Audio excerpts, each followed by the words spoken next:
Today on our 2016 Lincoln MKX, we're going to be taking a look at and installing the SMI Air Force One supplemental braking system for motorhomes with air brakes, part number SM99243. Now the Air Force One is going to be a proportional braking system, and it's going to take the air pressure from your motorhome's air brakes and apply it to the towed vehicle's brakes, so it's going to match up perfectly. Now if we just tap our brakes in our coach, it's going to slightly apply them to the car. Now if we really push on our brakes, the more it's going to apply in the car as well.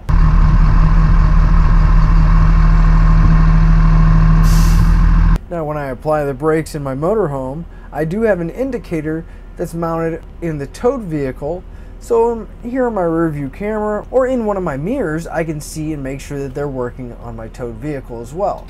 There's the indicator light showing that I have the brakes on, and then it'll go out when I release the brakes. One of the nice features of this braking system is that it's permanently installed.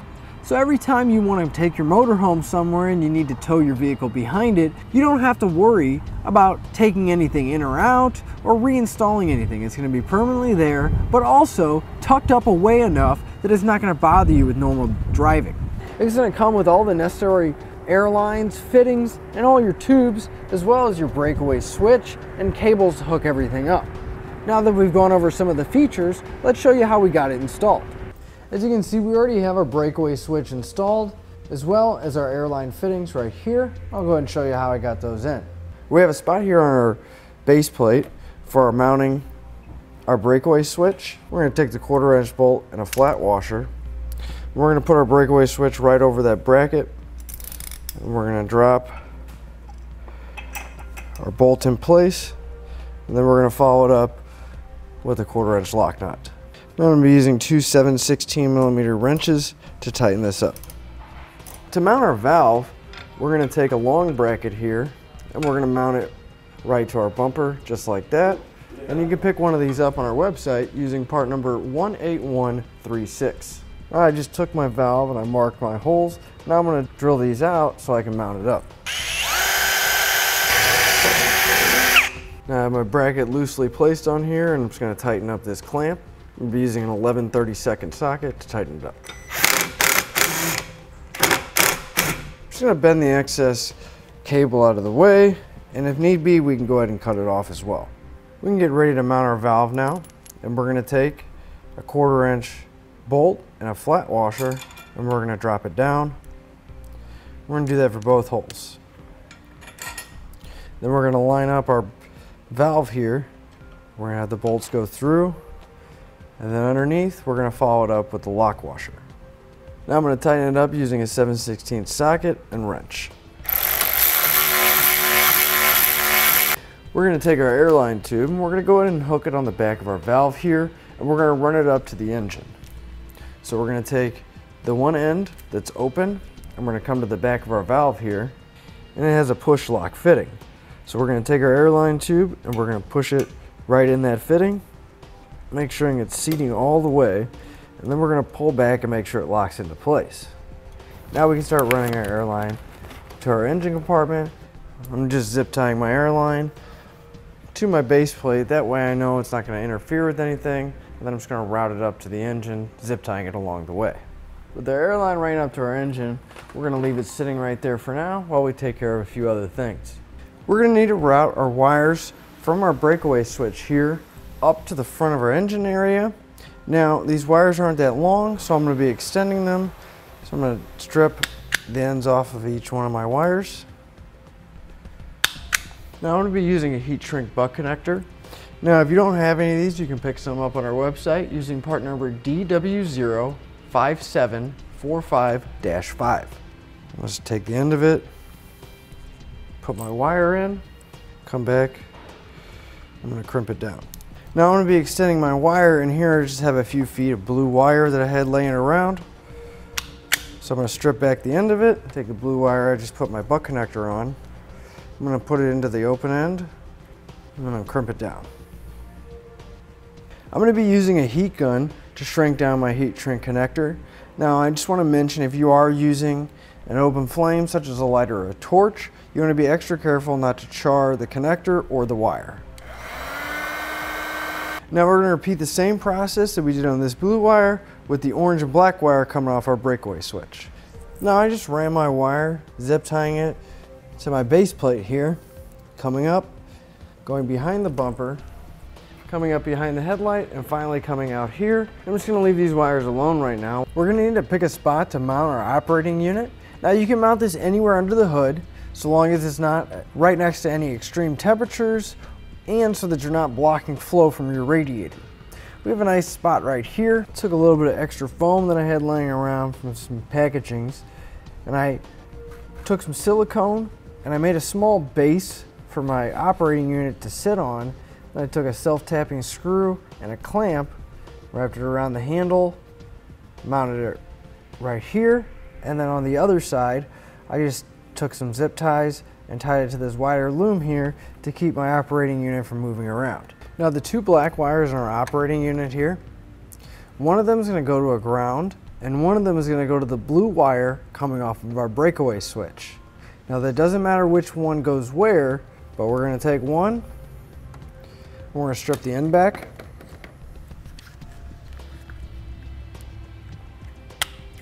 And we're going to use this as our ground. We're going to take our wire, I'm going to bend it in half, that way it just has a little bit more to grab onto when I put it on my connector. I'm going to take a ring terminal and put my wire into the ring terminal. I'm going to crimp it down. Right next to our battery here, we have a factory ground location. So I'm going to remove that nut, and we'll be using a 7/16 socket. I'm going to take my ring terminal, I'm going to put the bolt through it, I'm going to replace that nut. We're going to take our blue wire now, and since I have plenty of wire here, I'm going to go ahead and estimate about how much I need. That should be enough. And cut off the excess. I'm going to strip back the end of it. Then I'm going to take my free black wire, the one that's not hooked to the ground. I'm going to strip back the end of that. Now for a little bit of added protection, we're using a heat shrink butt connector rather than just the regular connector that's supplied in our kit. I'll take my blue wire, push it into the connector, come back and crimp it. Now I can take the end of my black wire, put it at the other end of the connector.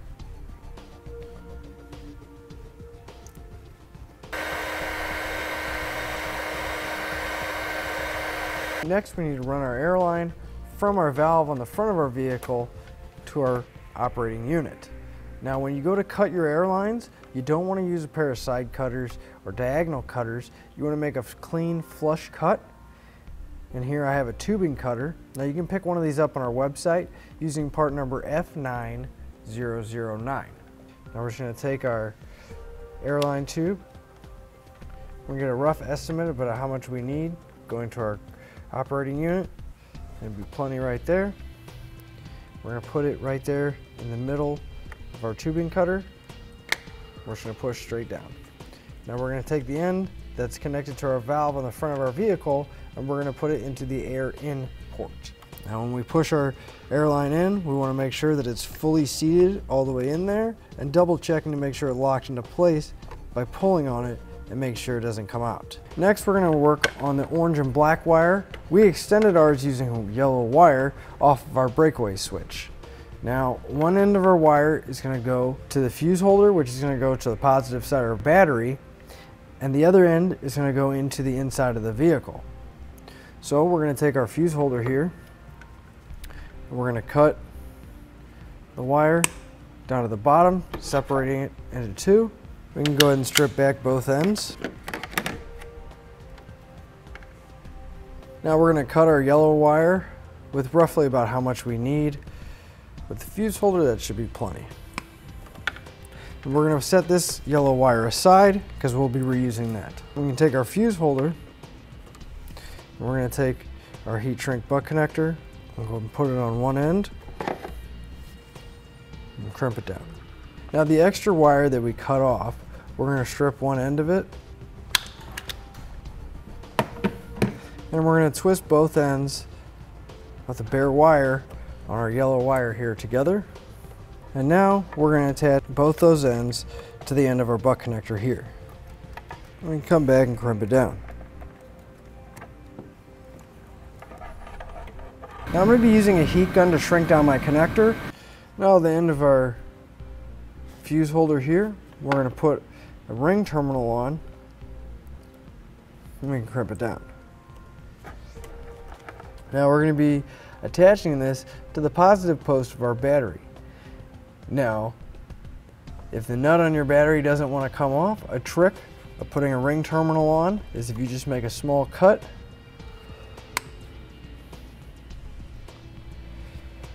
on the ring terminal just like that. Now we can loosen that nut here on our terminal without having to take it all the way off, and we can just slide our ring terminal over the stud. I'm going to be using a 10mm socket to loosen that nut up. Put my ring terminal around the post on the battery, and I can tighten everything up.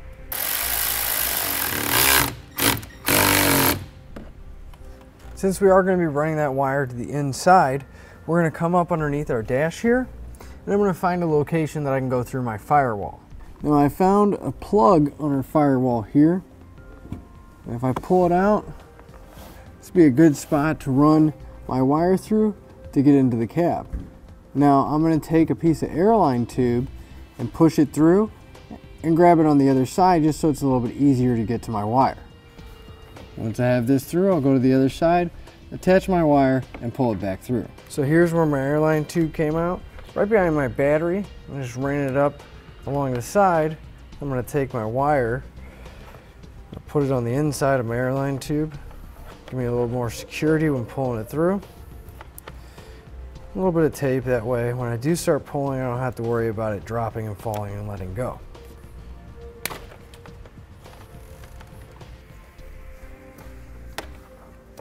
Next, we're going to need to mount our actuator. Now this is going to be mounting to the brake pedal itself. We're going to want to get it as far down as possible without interfering with the pedal, but at the same time not too far up so it has enough leverage when it does start to work that it'll actually be able to push the pedal. And ideally somewhere between 2 or 3 inches above the pedal, so long as it's a safe spot for you, would be a good spot. Wrap it right around the brake pedal.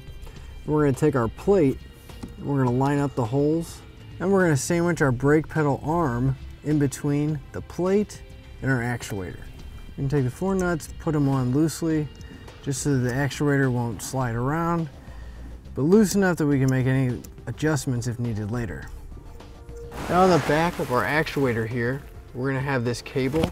Now we're going to take that cable and we're going to anchor it to our firewall. So we're going to want to go as straight back as possible from our actuator, and you're going to want to cut away any carpet or sound dampening material that's on your firewall, and you're going to take a self-tapping screw and anchor it to the firewall. Now with the limited space in here, I'm going to go ahead and do it, and I'm going to show you what it looks like when I get done. So here's what it looks like when it's fully installed. You're going to have that cable going all the way to the firewall as your anchor point. With our anchor in place, we can go ahead and tighten our actuator up. I'm going to be using a 7/16 socket and wrench to tighten up the nuts on the plate on our actuator. We're going to take our indicator light and we're going to mount this on our rear view mirror in our vehicle. And this is what's going to shine whenever we're in our motorhome or coach and we hit the brakes. That way we know that our brakes are being applied in our vehicle. Now on the back here, we're just going to have a protective coating for our double-sided tape. We're going to peel the coating off, and we're going to stick it on our mirror. We're going to run our wire up through our factory mirror location, around my wire underneath my headliner here, come over to the pillar and come down. But before I do, I'm going to attach more wire that comes with the kit to the ends on here. On the end of our wires here, I'm going to cut these connectors off. I'm going to strip back both my wires. Now if we take our red and black extension wires as well, we're going to strip back both ends of those too. Since these wires on our indicator light are extremely thin, I'm just going to fold them over a couple times on themselves, try to make the wire a little bit thicker, so when we put our butt connector on, it has something to grab onto. And take one of our included butt connectors, slip it over the black wire, and we can crimp it into place.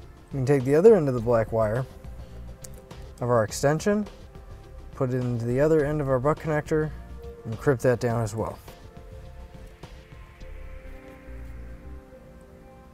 Now we're going to do the same thing that we just did with our red wire and our red extension. We're going to run our wire down our pillar here, pulling up our panels. I'm going to run it down right to our actuator. Pop this panel loose, working our wire down the edge. So I just ran my wire down this panel here, coming down, and I came across and came down right here at the bottom of my dash. Now if we start with our red wire here, I'm going to strip the end back. Now if we take our reed switch here, this is going to mount on our actuator. We're going to connect the red wire with the black wire coming off our switch. We're going to take one of our butt connectors and put it on the end of our red wire here and go ahead and crimp it down. Now we can take our black wire, put it on the other end of our connector, and crimp that down as well. Now we're going to take our black wire, strip the end back, along with the blue wire on our reed switch. We're actually going to take both of these, and we're going to combine the two wires together. We're going to put a butt connector on one end of it. We're going to crimp it down. Now we're actually going to take a little bit of extra wire and we're going to put another end on here with a ring terminal. And we're going to take this extra piece of wire that I have laying around, we're going to put it at the end of our butt connector. And we can crimp it down. Now we can take the other open end, and we're going to put a ring terminal on it. Now we're going to put our ground right here against the sheet metal, against our firewall, using a self-tapping screw. I'm going to be using a 3/8 socket to put it in. Finally, on our reed switch, we're going to take the brown wire, and we're going to take the wire that we extended off our breakaway switch, that orange and black wire that we ran up, and we're going to connect these two with the butt connector. Now, this brown wire does need to be connected last. According to the instructions, if we don't hook it up last, it could cause issues with our reed switch and void our warranty. So we're going to take our butt connector again. We're going to put it on one end of our wire coming from our breakaway switch. We're going to crimp it down. Then we can take our brown wire coming off our reed switch, put it in the end of our connector, and crimp it down. If we look at our reed switch, we're going to have some letters and numbers on one side, and we're going to have a silver tab on the end. Now when we put this in our actuator here, we're going to slide it in, and we want to make sure that that silver tab and that set screw is facing up. We're just going to slide it in our actuator and push it in until it clicks into place. Now we're going to need to run our airline to our actuator here. And before we tie up all our wires and everything, I'd like to run that airline. So I'm going to take another piece of airline tubing that I had laying around, and I'm going to push it back through the hole so I can route my airline tube from the engine into here. To make sure that we have enough airline tube for the rest of our application, I'm going to go ahead and plug it into the air out on our operating unit here. And then I'm going to run the wire into my interior. You just want to double check it's a secure connection, pulling back on it. Now we can take the other end of our airline tube and connect it to the one I ran from the inside. So I'm going to put a little bit of tape on the airline so they don't fall loose from each other when we start pulling it in. So here's my airline tube that I ran through. I'm going to go ahead and cut the excess airline off, give myself a little bit of extra room so I can tie it up and don't have any kinks. Looks like that should be plenty right about here. I'll take my tubing cutter. Now we're going to take that airline and we're going to hook it right into our actuator. Now since our operating unit's going to be using a vacuum, we're going to need to run a few vacuum lines as well as some check valves. So we're going to take the included vacuum hose that comes with our kit, and we're going to put a check valve right before the unit. So I'm going to cut off just a little bit of section of the hose about like that, just enough so I can put the check valve in between my operating unit and my hose. I'm going to take a small section of my hose here. I'm going to slip it onto my operating unit. And now if I take one of my check valves here, I'm going to take the black end going towards my operating unit and put it in the other end of the hose just like that. At the back of our engine, right past our cover here, we're going to have a vacuum line, and this line is going to go straight to the brake booster. So we're going to take this line off, move the clamp. Once the clamp's out of the way, we're going to go ahead and pull this vacuum line off. If we come back to our factory vacuum line here, I really don't want to cut this because we have a small elbow here and we have a hard plastic line that it connects to. So instead of cutting the line here, I'm going to take one of our adapters, put the larger end into our factory line, and I'm going to connect the hose from the kit onto the smaller end, just like that. Now we're going to come down from where we made our connection, give ourselves a little bit of room, probably right about here, and we're going to cut the hose. We're going to take the T that's provided in our kit, we're going to insert it into the one end, just like that. Now on one end of our T, we're going to be connecting to our operating unit where we put our check valve in. So I'm going to take the end of my hose, I'm going to put it onto our check valve on our operating unit. Then I'm going to route my vacuum line around anything that's in the way, staying away from any heat sources or any moving parts that might damage it, making sure I'm not kinking any of the lines either. I went underneath my airbox. Now I'm going to give myself a little bit of extra room here. I'm going to cut it and connect it to my T. We're going to take the remaining bit of our hose here and we're going to connect it to the other end of our T. Now on the end of this, I just routed it along the front of my engine and then came back up, and we're going to be plugging it back into the factory location here. So I'm going to take my check valve, making sure that the black end is going towards the engine. I'm going to put it on my hose, and then I'm going to take a piece of hose that I had laying around that from excess cutting this off, and I'm going to put it on the end of our check valve here, and I'm going to follow it up with my adapter piece, fit it on there like that. Here I have a piece of 1/2-inch inner diameter hose, which is going to match our factory size hose. Now since I didn't want to cut this up, I went and grabbed a piece of hose right here, and you can pick some up on our website using part number D15701, and that's for a 5-foot section. I'm going to put the end of our hose onto our adapter.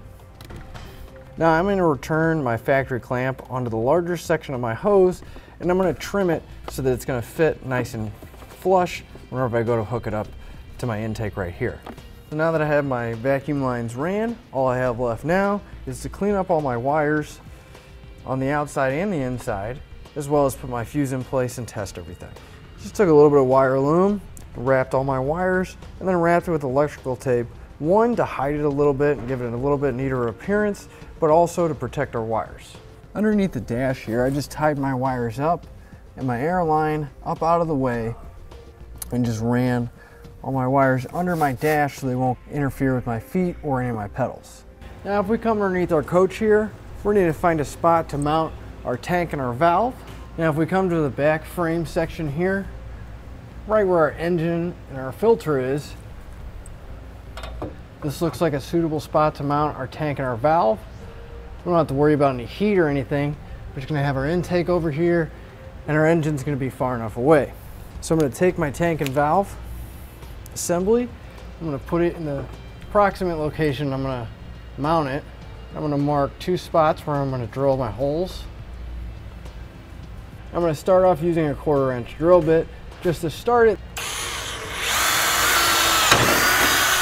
Now I'm coming back with a 1/2 inch drill bit to make my holes a little bit bigger so my hard work can go through.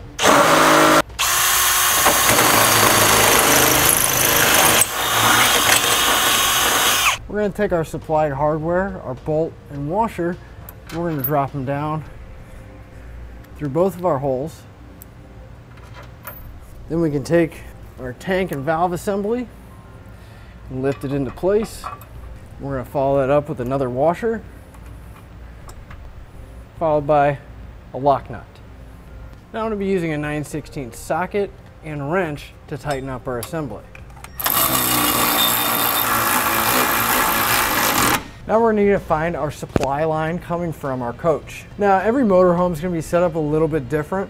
Currently we're working on a Tiffin, so our supply line and all the airlines that we're going to need to tap into are going to be right here, right in front of our rear axle. Now our supply line typically on most motorhomes and coaches is going to be a green line, but you don't want to rely just on that color.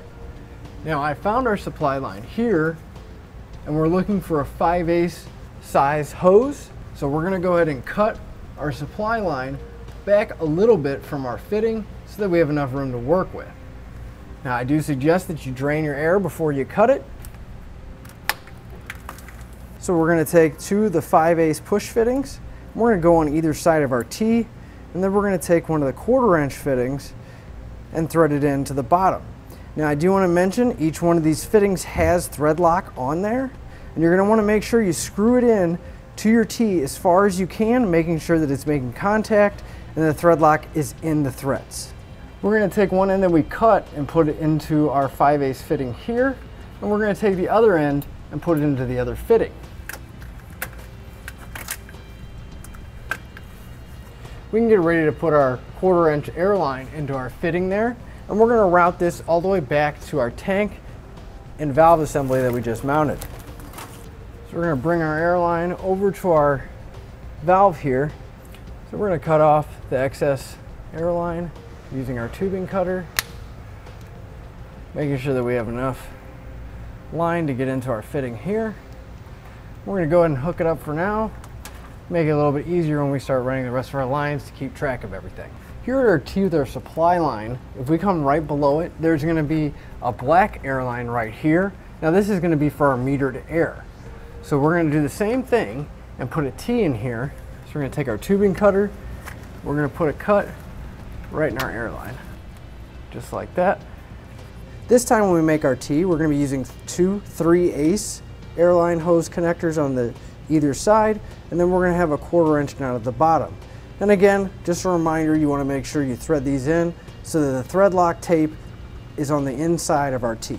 So now we're going to take our hose that we just cut and we're going to put it into one end of the 3/8 fittings. And then we can take the 1/4 inch airline that we just got done trimming and we can run it from here back to our valve assembly again. Now we have our airline reaching our valve assembly here. We're going to go ahead and cut it, making sure that we have enough to connect to this connection point right here.